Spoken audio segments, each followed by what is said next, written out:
আমি আসাম থেকে স্বপ্ন। সবাই কেমন আছেন? আশা করি সবাই ভালো আছেন, সুস্থ আছেন। আমরা মোটামুটি ভালো আছি। তো আমার আবার একটি নতুন মিনি ব্লগে তোমাদের আজকে সকাল সকাল উঠে দেখি প্রচুর রোদ উঠেছে। তো রোদ দেখে তো আমার আমের আচার খেতে মনে হলো, কিন্তু ইয়াব বড় বড় আম নিয়ে বসে পড়েছি, কেটে ধুয়ে তারপরে পরিষ্কার করে হলদি লবণ দিয়ে কিন্তু এগুলো যাই হোক ভাবা মতোই কাম। তো আমাদের গাছের এই বড় বড় আমগুলো ভালো করে ধুয়ে আমি তারপর কিন্তু কেটে নিয়েছি। অনেকে কিন্তু অনেক ধরনের আমের আচার দেয়, তো আমি কিভাবে আমের আচার দেয় সেটা তোমাদের সাথে শেয়ার করব। যেগুলো টুকরো টুকরো করে কেটেছি সেগুলো কিন্তু আচার দেবো, আর যেগুলো ছোট ছোট করে মানে পিস পিস করে কেটেছি চিকন চিকন করে সেগুলো আমের ফলসিগুলোকে কি বলে বলো?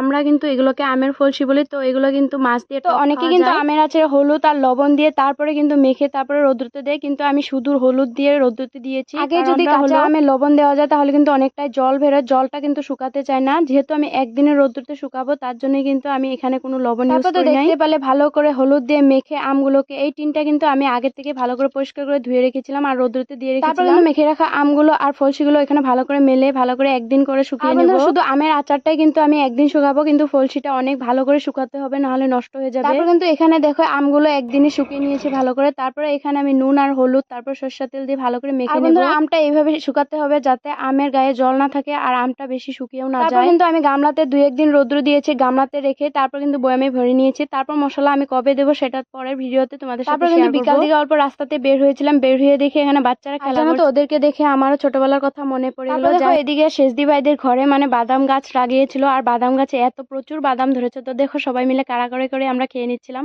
আর কিন্তু বন্ধুরা কাঁচা বাদাম খেতে এত বিশ্রী লাগে, আমি না খেলে বুঝতে পারতাম না, অনেকটাই বিশ্রী লাগেছিল খেতে। তো যাই হোক বন্ধুরা, আজকে মিনি ব্লগটা এই পর্যন্ত। সবাই ভালো থেকো, সুস্থ থেকো এবং সাবধানে থাকো। টাটা।